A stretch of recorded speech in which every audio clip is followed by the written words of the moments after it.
Rifftrax. I don't have a good tracks, better riffs I'm missing. Why you always gotta pick Rifftrax? It's your lucky day, it's time for Rifftrax. Hello, I'm Faith, and welcome to Faith's Take, where I talk about anything and everything that I find interesting. And welcome to episode 40 of every Rifftrax short reviewed, where I take 5 Rifftrax shorts in chronological order, review them, and give them a rating between 1 and 5, with the points being good, great, awesome, fantastic, and spectacular, because I don't think a bad Rifftrax short exists.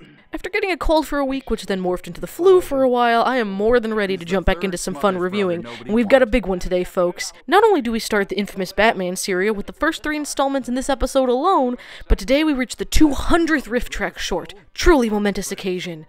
At least when it comes to this humble interweb series anyway. So let's dive right into episode 40 of every Rifftrax short reviewed.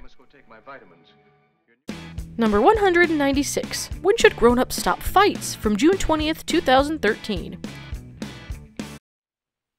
Follow-up to film number 1, Let's Start Some Fights, and number 2, These Fights Are Getting Good. Kids will fight over anything and everything. However, it's not always necessary for outside parties to step in and break it up. Some kids just make up on their own, while others will try to claw the eyes out of any other kid they smell a single solitary bit of vulnerability in. In a children's nursery school, it's up to the teachers to decide whether or not a fight's worthy of breaking up, and that's what this short and its clearly depressed narrator attempts to teach us with 4 separate kiddie fights. And though the narrator insists that the teacher's choices will be very difficult to make, they seem pretty doggone clear to anyone with a brainstem.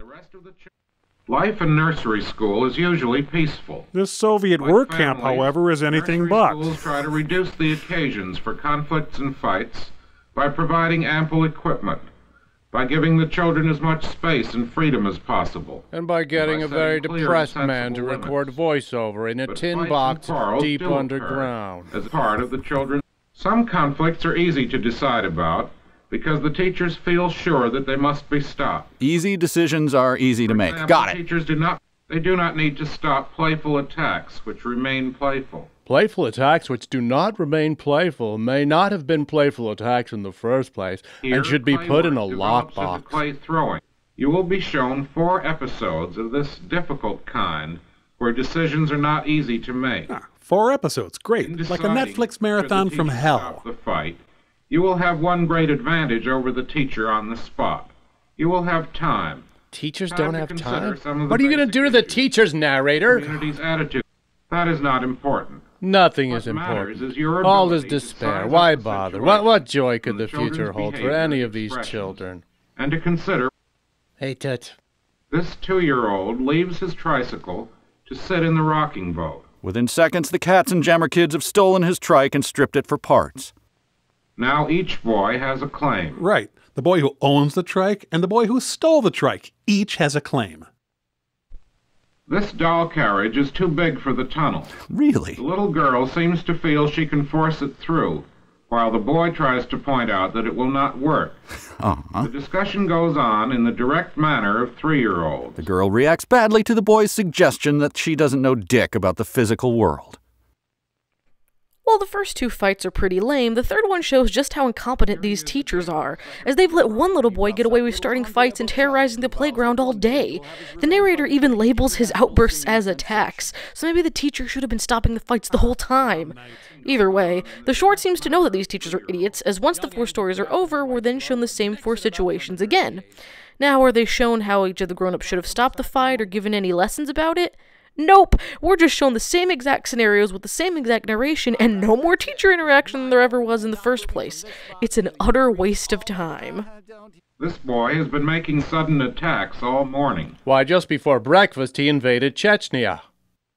Now he slips and falls as he throws a can which hits another boy in the back. Using one of the many full cans of food which can be found on any playground.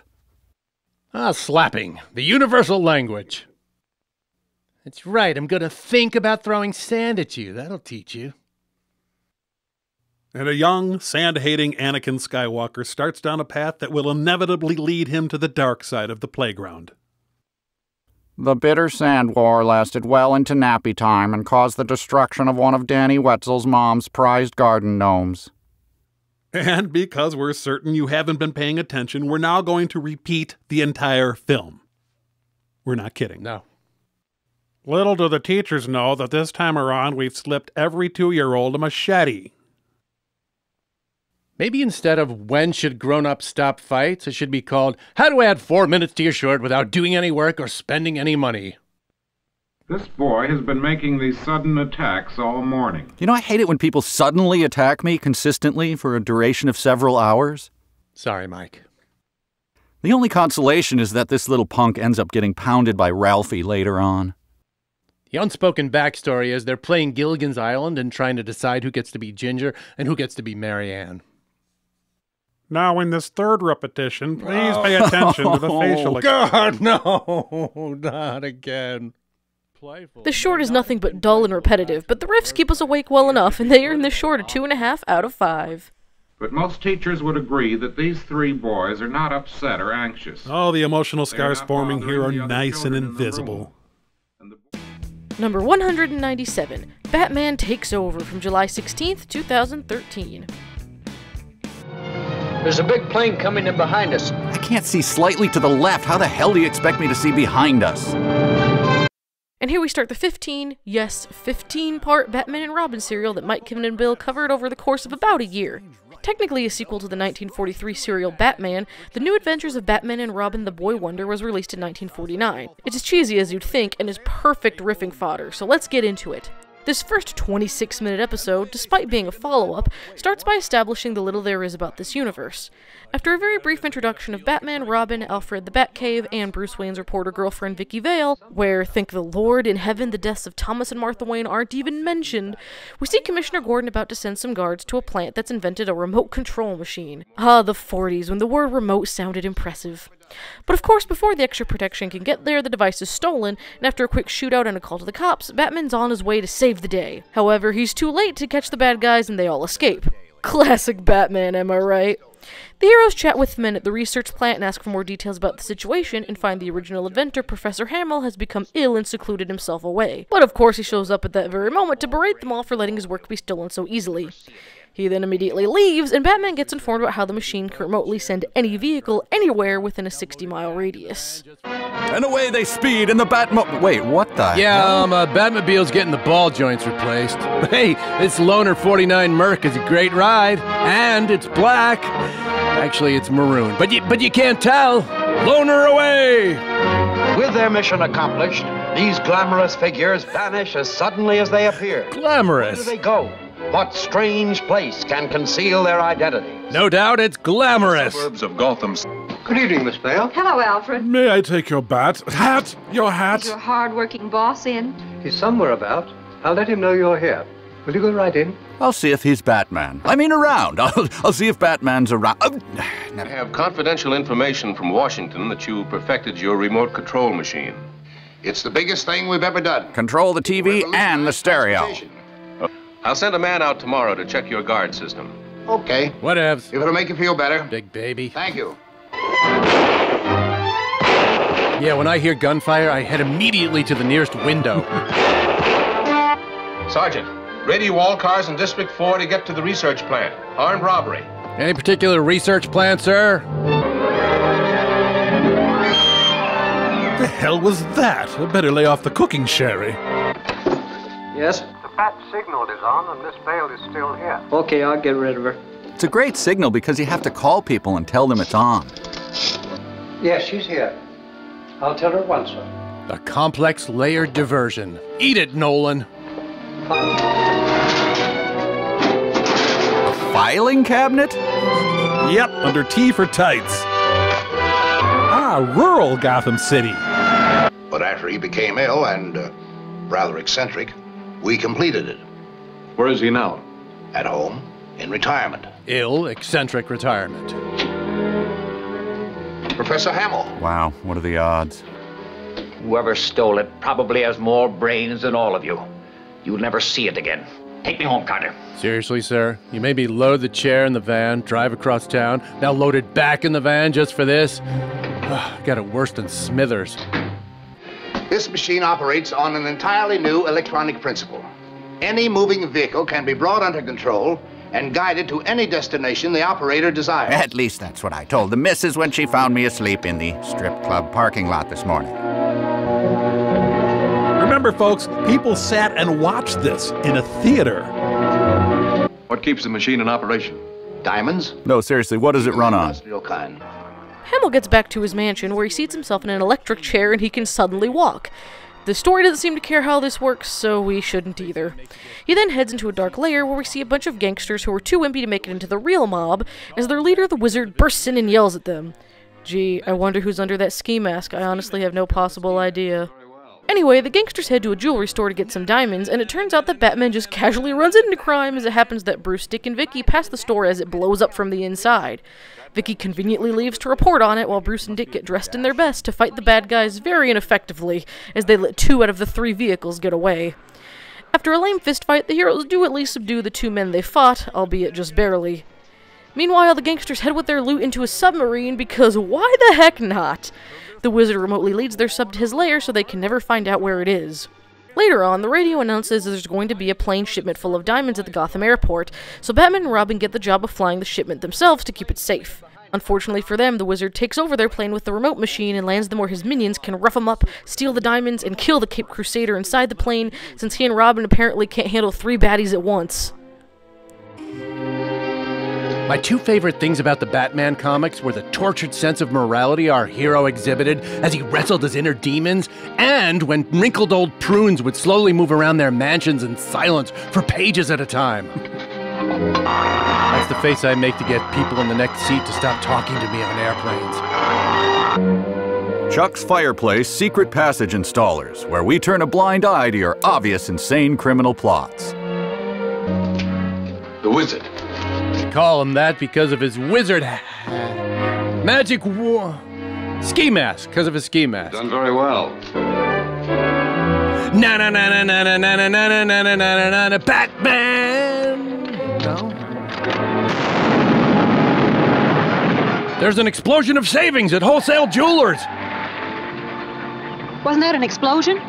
Sounded like somebody blasting to me. On Sunday? The Lord prohibits blasting on the Sabbath. We'll look into that explosion as Batman and Robin take over. It's like the name of the film, Batman takes, Robin takes over. Right. Edna Mode shakes her head in disgust. A pre-quipping era, clearly. Nolan and Evans are on their way from Rendezvous C. Very well, Gabe. The criminal mastermind's trusted consigliere, Gabe.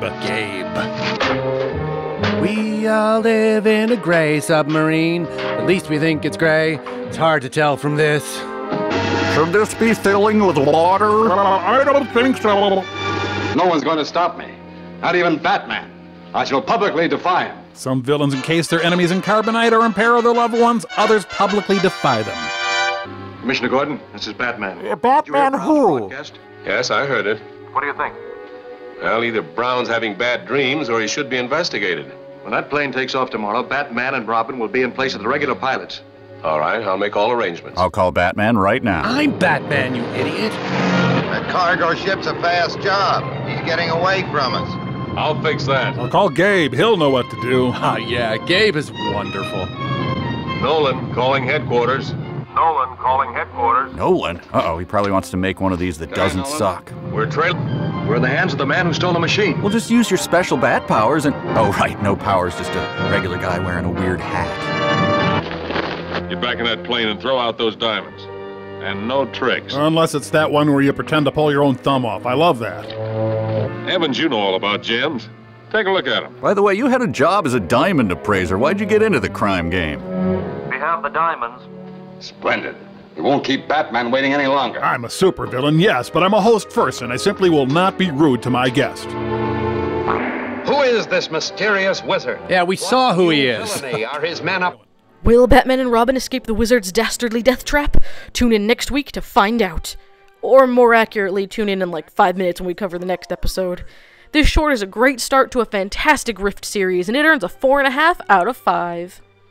Joel Schumacher sitting at home shrieking, "See? It could have been worse!"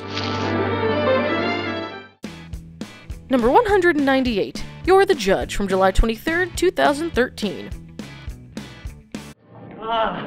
TGIF. Step by step, Urkel, nothing beats it. Have you ever wanted to see our riffers tackle an episode of a Disney Channel sitcom? Then this is your lucky day, as that's pretty much what this short is. However, these kids aren't wizards or living life in a luxury hotel or secret pop stars. These kids are just shills for Crisco. Yes, this short is actually a 14.5-minute Crisco ad where two girls face off against two of their male classmates because these girls, Sally and Faith, want to swindle the guys into coming to their party when they've already got other plans. So they settle on a cooking contest to take place at said party. Once the rules are all settled, the pair start getting ready to face off with the necessary Crisco promotion hammered in all along the way. School's out for the weekend! School's not out forever! Despite what you may have heard, there's a lot of misinformation going around! Can't drop this. The cake boss will take my thumbs. So we eat tomorrow night. But what about men? Gah, eating men? Succubuses! The one on the left. If we don't trap them before they get off the school grounds, all's lost. I mean, you can't call a boy at home, can you? See Coronet's 12-part series, Calling Boys at Home, for the answer. I'm here to bribe you to our party with this delicious lemon cake, which is just a sample of tomorrow night's groovy menu. Here's the real one, which has no men on it. Ha ha! I don't. And the bet was on. We'd each cook identical menus for the party and find a judge. Our lives had descended into I Love Lucy-themed madness. They had nothing to lose. And if we lost, we'd pay for their bowling next Saturday night. To top it off, we let them pick the menu. Choose your weapons. Durians, lutefisk, and cilantro. Oh, cilantro. Super-duper biscuit. Use shortening. Oh, say, I'm almost out. Buy some. Oh, we're okay there, Mom. We can use some of this oil instead. Get out of my kitchen. For salads, that's fine. For your job, you stick to solid vegetable shortening. Well, why, when we have this? I have no daughter. A good vegetable shortening doesn't have any taste of its own. So you can be sure your fried chicken won't taste greasy. Because if it's greasy, bam, 52 and crying into your Nicholas Sparks novel. Now, ingredients lined up, utensils ready. Do we have Crisco? Oh, there it is. Almost missed the Crisco. Looks like a good start. Incidentally, Dad, you've been named the impartial judge in our cooking contest. What? Impartial, but I'm the your title said I was the judge. Sorry, Bill. Since you're also a man. Logical, I guess. I would betray my daughter for any given man. Well, see ya. Shortening's next. Where do you hide it? Who knows? I'm starting to regret killing the owners after we broke into this house. It says shortening. Same thing. And he went on to become the head chef at Arby's. Hey, which one has a baking powder? Wait, that's not baking powder. We used the good cocaine. Oh, fiddlesticks. The teams finish up their food, and you'd never guess what team obviously made the better food. Why, it's the team that used the product the short is promoting! What a shocker! Anywho, the boys finally make it over to the party, and their food goes over about as well as you'd think, seeing as how they didn't use the godsend that is Crisco vegetable shortening. However, despite the Crisco worshippers having the best food, Sally lets the boys win instead, since the deal was the girls will pay for the boys' bowling if they lost, and now they have to go to the bowling alley with them. It's very stupid, and if I were Faith, I mean, I am Faith, but I mean the Faith in the short, you get it, I wouldn't give him a friggin' cent. The biscuits and the pie were ready for the oven. So we put them in the microwave. The pie cold. We added just the very last beautiful piece of chicken in the milk. Please don't talk dirty to the raw chicken. You're the judge. Uniform brown crust with attractively finished edge, 15%. Oh. Medium thin and crisp crust, 10%. We better give that to Dad. He's the judge. And numbers are for menfolk. My hair. Did we do all this in an hour? It wasn't easy. Remember when you had to untuck half your shirt? Man, that was wild. Yeah, put the pie and the biscuits into the oven, will you? Since the boys didn't use Crisco, the oven exploded and took out the entire block. The oven isn't preheated. Add the temperature onto the other end. Or we could preheat it now. Shut up and be a man. What temperature? Oh, Sally, I don't think you're supposed to cover that. I'm less attractive than you, so I think I know a little bit more. 1.5 to... A crying towel for your father after he tastes the boys' food? Paper towels to drain the chicken on. As if you didn't know. Lying about chicken draining knowledge, you whore. You said you'd watch it while I got dressed. Yeah, well, you shouldn't have listened. Oh, why are we yelling? You told me which dough had the baking powder in it. Me? You were the one who was so all-fired sure. You were the one who was such a big hurry, not me. Please, let's not fight near the lard. I can't even gloat. It all looks so awful. Golden Corral's new slogan. The only... Now, don't tell me which end is whose, because I want to be fair. Okay, gotta be impartial.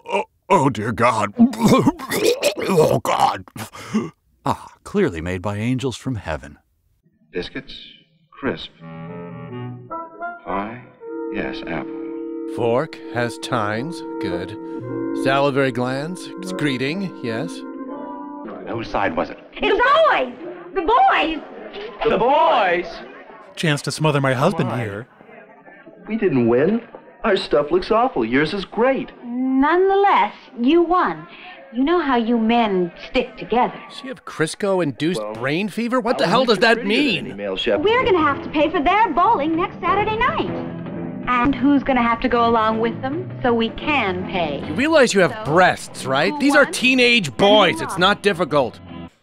If you remember my top 10 Rifftrax shorts video from almost 3 whole years ago, you'll remember that I've always been an enormous fan of this ridiculously funny short, and I've got to unsurprisingly give it a 5 out of 5. If this were Gordon Ramsay, it'd be a bit more lively. This pie is tender. And furthermore, delicious. This end wins. Crust! Hands down. Number 199, Batman, Tunnel of Terror, from August 7th, 2013.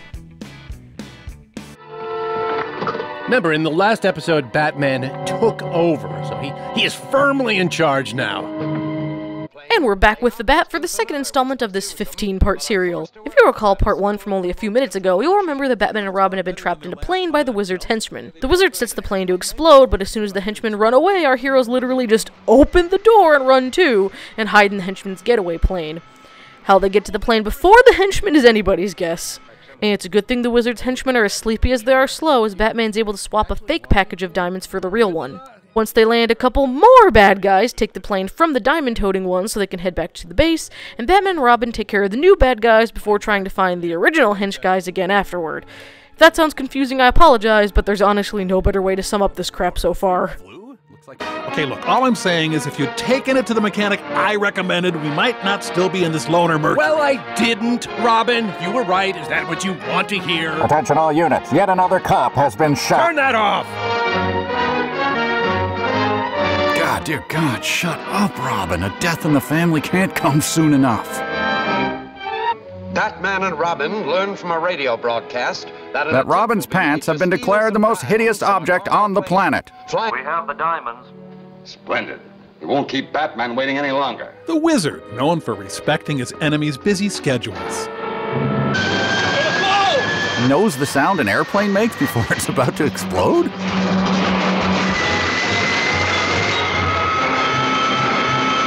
How will they ever escape? Oh, they use the door. Damn kids and their freeze tag. Hey, all that time Batman spent as a plane hobo in the 20s is finally paying off. These diamonds will make a nice present for the Wizard. Did you hear that? A good name to remember. We may be closer to recovering Hamill's stolen invention than we think. As long as the Wizard has even the smallest thing about him that's even remotely wizard-like, I'm sure we'll track him down soon.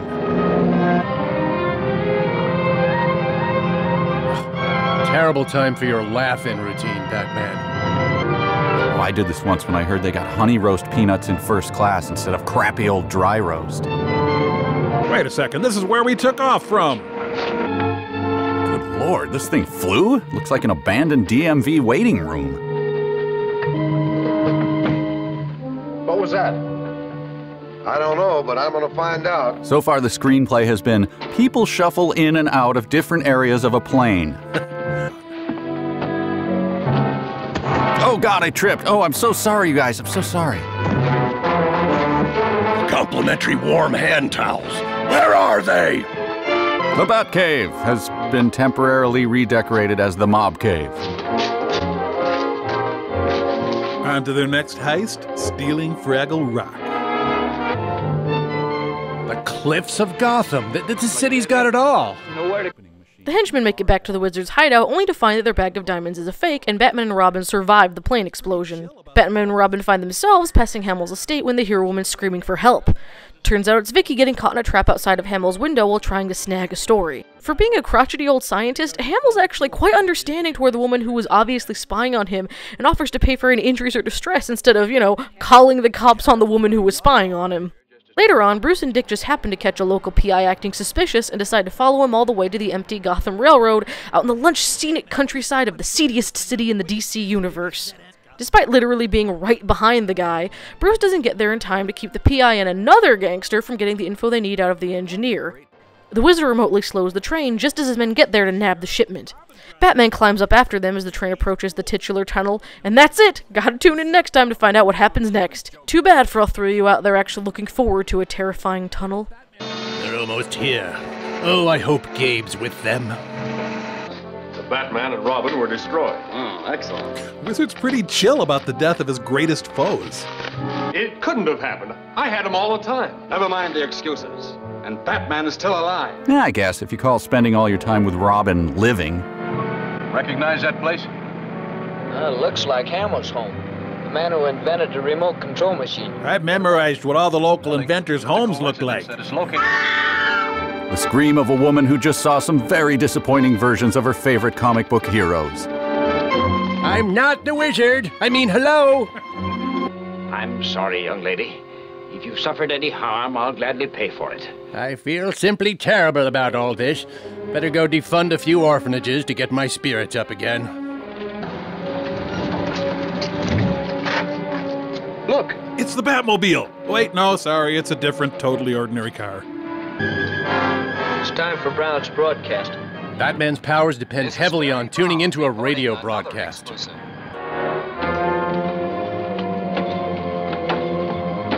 We'll just blend in with all the pedestrians. Yeah, gangsters can often be found at the train yard carrying their bindles and singing a few rounds of Jimmy Crack Corn.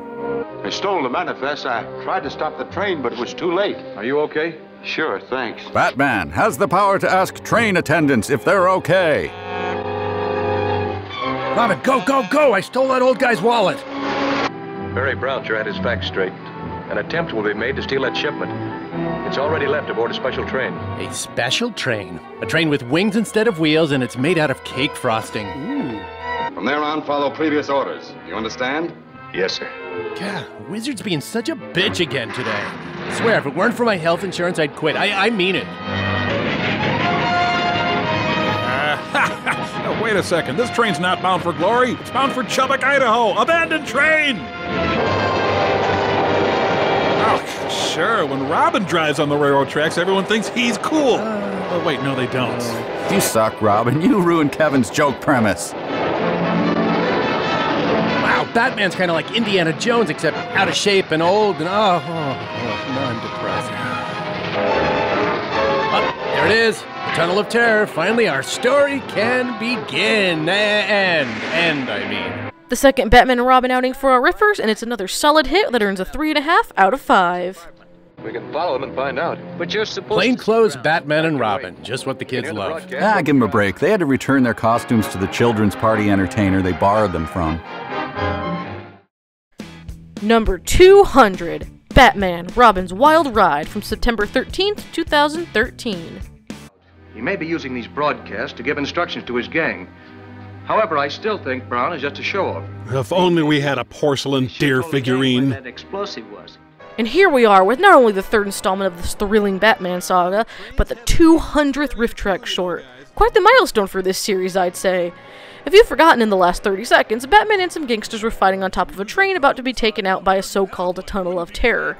And how does Batman survive the tunnel? By just grabbing the side of the train. Hey, no one said it was the tunnel of exciting cinema. The Wizard then slows the train down remotely, which if you haven't picked up on it yet, seems to be the only thing he can really do, and the gangsters try to grab the shipment. Batman and Robin, once he catches up in the so-called Batmobile, start fighting the gangsters only to be taken out in less time than it takes to cook minute rice. They come to in a matter of seconds though and are hot on the baddie's heels until the Wizard, you guessed it, takes out the Batmobile remotely. The henchmen get the shipment back to base where the Wizard reveals there were actually 2 boxes they needed to grab and that he just didn't bother mentioning the other one apparently. Batman and Robin overhaul the train as it gets underway again sorry, my script page is stuck together, damn it. Should we use our guns? No, he doesn't have one. It wouldn't be fair.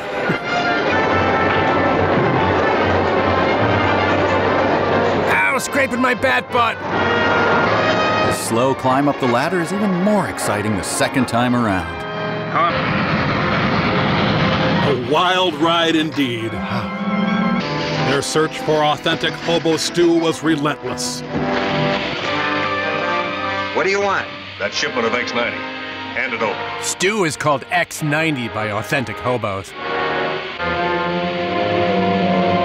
Snap! Oh God, my ankle! Guys, we have to stop! Keep rolling! Scene of Batman actually getting hit omitted for clarity. Batman and Robin! Superheroes! We're calling headquarters. Go ahead, Car 4. He got the X90 shipment according to plan. Batman is trailing us. I'll take him out of the running for good. All right, finally some wizardry. Or just more fiddling with knobs. By the time the train crew realized what was happening, we were hightailing it with the box. Very interesting. Was it? Of course you have the other. Don't tell me you left that box aboard the train. We grabbed all we could before the Batman showed up. Also, you could have mentioned there were 2 boxes. That afternoon, the local radio announcer once again just happens to have pertinent information for the Wizard and Batman, revealing where the second box of MacGuffins is going to be this episode. Vicky shows up to interview the holder of said MacGuffins right when the gangsters come for him too, and after they stuff Vicky in a closet, they drag the scientist to a little shack in the middle of nowhere. There, the Wizard projects himself, his second favorite thing to do right after stopping vehicles remotely, and then, using his blinking eyes, he hypnotizes the scientist into revealing the MacGuffin's actual location. Which begs the question, why doesn't he just hypnotize Batman or Commissioner Gordon or anyone in Gotham with any power? Vicky escapes and heads to Bruce's place, only for him to immediately have to leave and do some Batmaning. Meanwhile, the gangsters steal a truck and stuff it full of the detonators that the Wizard could have told them about in the first place. Batman and Robin catch up to them, only for them to all partake in a car chase, which somehow ends with Batman falling off a cliff. But don't worry, it's nowhere near as exciting as it sounds. This is Barry Brown with another exclusive news tip. Here are the secret locations of all our atomic bombs. Powerful explosive. Did you hear Barry Brown's broadcast? Yes, sir. Did he play my request? Any ideas? Well, I'm Vicki Vale of Picture Magazine, and I'd like to get a few shots for our next issue. Splendid. Care for some tweed? Learn I was here. I'm not prepared to grant interviews. Sorry to change your plans, Mr. Morton, but you are going to be interviewed. This is the only way Carson Daly can get his guests. All right, bub, get in there. It's time to reveal your newly redecorated living room. Who are you? Why have you brought me here? You'll soon find out. Wait, you're the Wizard's henchman, aren't you? Damn it, now you spoiled the surprise. Look at me, Morton. Try not to laugh. No, I won't. But you will. Look at me, Morton. Behold the power of Archie McPhee. Okay, neat. Can I go now? You will remain here until your information can be verified. It won't take long. There's mineral water and juice in the fridge. Help yourself. Thank you. Am I a taxi driver or what? I'll have Alfred bring you some tea. Oh, you would think of tea at a time like this. Oh, certainly. Now, if you'll excuse me, I must go take my vitamins. Your news has upset me greatly. His vitamins? Stuck here making Batman's dumb vitamins. Already late for my oversized coat-wearing competition. Well, I tried to get Professor Hamill at his home, but he was on his way to the research plant. His outgoing message was just, "I'm totally not the Wizard," followed by giggling. Ah, the motor conked out on us. Would you take a look? Sure, maybe I can help.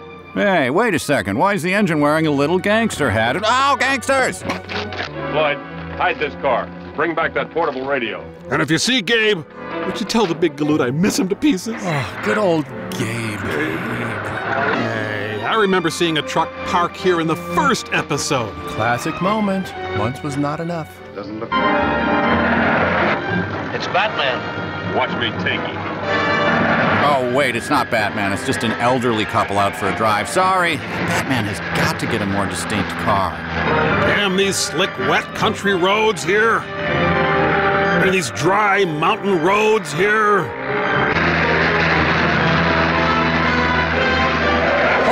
gentle turn, Batman.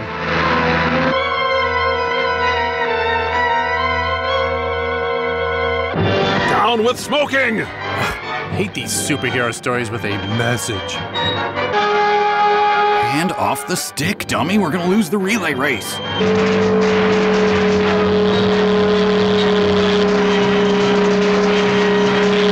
So much for bat bladder control. The fourth action chapter of Batman and Robin at this theater next week. What part was Robin's wild ride? The gentle turn? A great and momentous short in the Rifftrax canon, this one gets a 4 out of 5. Couldn't we phone Hamill at the research plant for Morton's description? I'm pretty sure Robin takes an Ambien before every mission. As always, thank you all so much for watching, and special thanks to all my incredible Patreon supporters, including Jackie Ball, Kevin Nata, Victor Cordova, and Tony Briscato. To think this series of videos started on July 19th of 2016, almost 3 years ago, and here we are, nowhere close to being finished, thankfully. While I love doing all my videos, this series has always been my favorite. I love sharing the laughs these shorts have given me with all of you, and they're so fun to write, edit, and put together. I'm glad that after 200 shorts, we've still got a long way to go. Thanks again, and I'll see you guys later.